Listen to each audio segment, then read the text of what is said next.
Luke 12 holding off Na'Vi essentially as a duo. That's big from them as well. Doesn't always go that cleanly. So everything's kind of turning to gold for TSM at the moment, and they are the only team now that is 4 strong going into the final 4 of Game 1.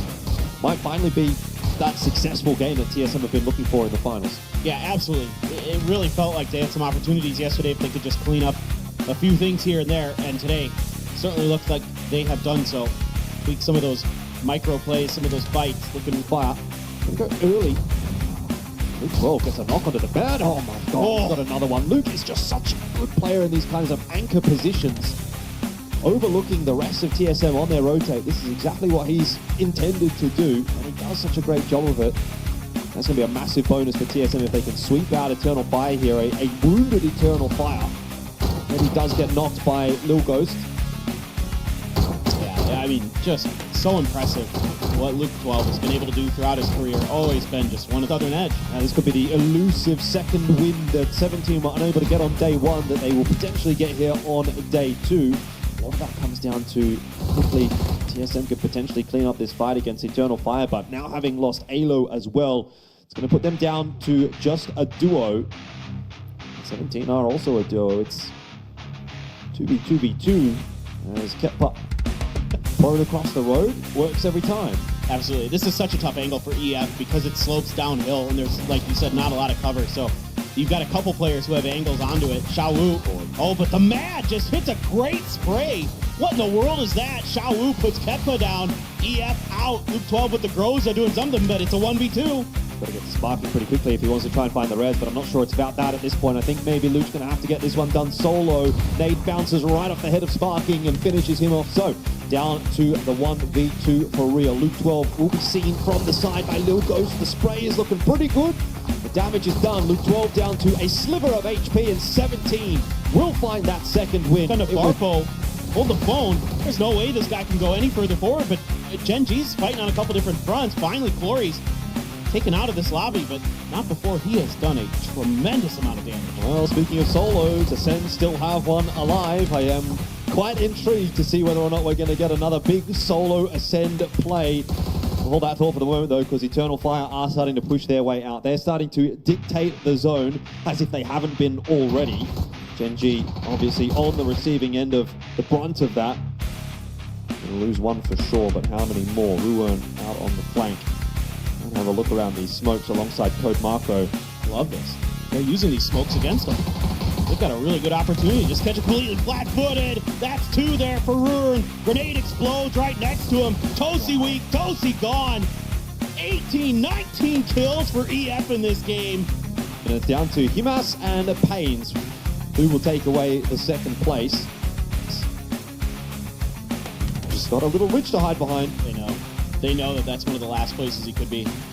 They're just kind of doing their homework here, crossing their T's, dotting their I's. Himas is going to have to move in a sec. Pain's got a blue zone bag, so he can, or it just might not be hitting him. I'm not sure which. Hard to tell from this angle. Himas, spotted. He's in the blue. Doesn't want to give up the points. All right, Pain. What can you do? Nothing is surely the answer. There's one though onto Keppa. Maybe he can do a last stand here for Ascend. It didn't last very long, but I think he might have actually secured that extra kill point for them. Na'Vi, we've got Diffex surviving as a solo, but for how long? He might have just gotten to the rock for some relative safety. Ooh.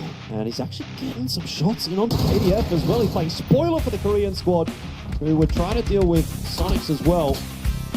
KDF really under the pump. There's a shot in from Example. They don't seem to have any little spot of safety here, KDF, apart from maybe the left side of the bridge right there. How long that's going to last, though, the answer's probably not very, because Zone is going to push that out. I think that might just be the end of KDF, although not a bad game from them. 8 kills. They managed to make it into the top 3. Oh. Salute was trying. But yeah, absolutely, KDF, it was a ticking clock. But that knock onto Tiggle that Twisted Minds is going to try to capitalize on. Excuse me, Trimsy gone here as well. So now you've only got a couple players left. Sonic's still trying their best to carve out some kind of safety, but there's no way that they're going to be able to get Tiggleton back up. Atron's been spotted out now as well by Example. So it really comes down to maybe what Kickstart can do from the back line there. If he could get himself a knock somewhere, maybe open it up, but too much to ask. And A 1v4 feels like it's impossible, so he'll go down to his own molly, deny the points. It ends up being a 16-kill win. Can't get to it, Purdy, having none of it. That is a stroke of luck for TSM. If Luke goes down there, he might be a dead man. Sonics will get the feed.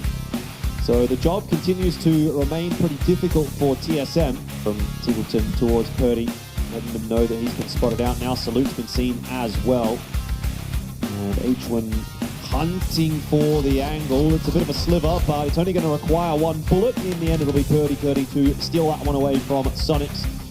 Well done from Ming. Outside of that shack to go and steal some first aid kits to keep himself alive, see if maybe he gets lucky. But at this point, it is, for all intents and purposes, 4v4 right now. Shrimzy trying to open up the Dragunov. Can't really connect the way he wants.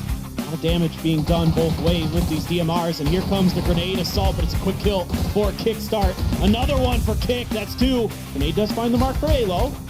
Yeah, pretty rough for TSM having that cross. And Pero coming into play once again. Sonics are going to be given a helping hand, maybe. It's sparking to get a knock on a Shrimzy. It won't matter. It was always going to be Sonics, and they'll find their first win of the day. A much-deserved one, as they've been worked threat that I don't know if TSM's 100% aware of. I mean, the knock from Luke was onto Ada, not onto Rex. And Rex out the smoke, doesn't quite land his shots onto Alo, who survives again on low HP. He's the low HP master. We saw it last game as well. TSM do lose Alo in that. Meanwhile, he couldn't quite get his heals off. Purdy falls to Luke. And it might just be the end for TSM. It's been a valiant effort once again from them. But it's down to just Luke 12, 993 damage. The #1 damage dealer for this game, but only the 2 kills to show for it. Genji's trying to go for reses. Luke trying to see if he can cause any damage, but he pops his head up and immediately takes a face full of bullets and a grenade.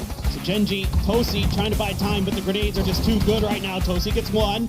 That's a start, but you're going to need to get a lot more. The jump up and over from Example. The spray through the air. Beautiful stuff from Twisted Mind. Out of the compound, but now they've got to try and make advantages happen. They know that there's a player knocked on the floor by Twisted Minds. I don't know if they're going to quite get there in time. Twisted Minds have set themselves up to defend, and Tiamba may have missed their window. Example knocking Pow Pow down, and CC is still just kind of milling around in the building. There was a moment, a brief window for Tiamba, but I don't think they're quite going to be able to capitalize on it. Perfectix will be finished off, but you've still got to deal with a 3-on-1. No, there's just no hope. There's no hope there. And it's Twisted Minds who are just the masters of timing, the masters of between these 3 4-mans. Like, who's going to commit first? Who's going to over-grass? Xiaobei shot right down. Example on the warpath today. 4 kills in this game. A hefty amount throughout the course of this day. Now they're pushing up behind Twisted Minds. They're going to have the high ground. Well, this should be, I would think, Na'Vi just waiting for this fight to really kick off and then just barreling down on top of Twisted. This is crazy that they've been allowed to do this. They have so much zone control. Cerberus and Twisted Minds are kind of like a one-track mind right now, looking at one another. Finally, Lou's turned around, and he started to put some shots back into Na'Vi, but that space has been completely lost by Twisted Minds. Whoa.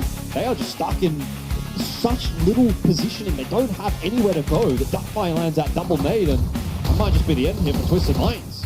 Yeah, that was a huge grenade, and now Divic's able to step up, knock Batulins down. We're going to try to finish what he started. He's got a bunch of targets. It looks juicy, but able to fire back pretty quickly. Set him down temporarily. Ferris cutting up the middle. Trying to open up some space here for Na'Vi as they just sweep through this. Now it's kind of on to Cerberus to sort of hold the low ground. Center dot's going to be like right in the middle of the kill edge. Ferris finish off 1, make it 2. Be able to claim that sweet victory in the final game here. If Cerberus have anything to say about it and think about the implications of this one very fight, it could be a massive butterfly effect going into tomorrow.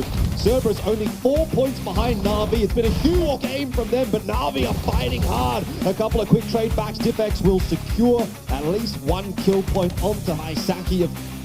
He's a lone man right now. He has to get this done on his own. The first shots are not clean. Now his position's given away. Na'Vi, they're starting to look for him. They won't find him. It's duck mine for 2. Not quite all 3. Hakatori will knock him down. And it's a solo versus 2 for Na'Vi. try to hang on to this lead. Imas confirms the kill onto Sosed. Salolzi cooking the grenade. It will go just perfectly on top of Akatori. And that is Cerberus claiming a couple of those all-important points away from Na'Vi.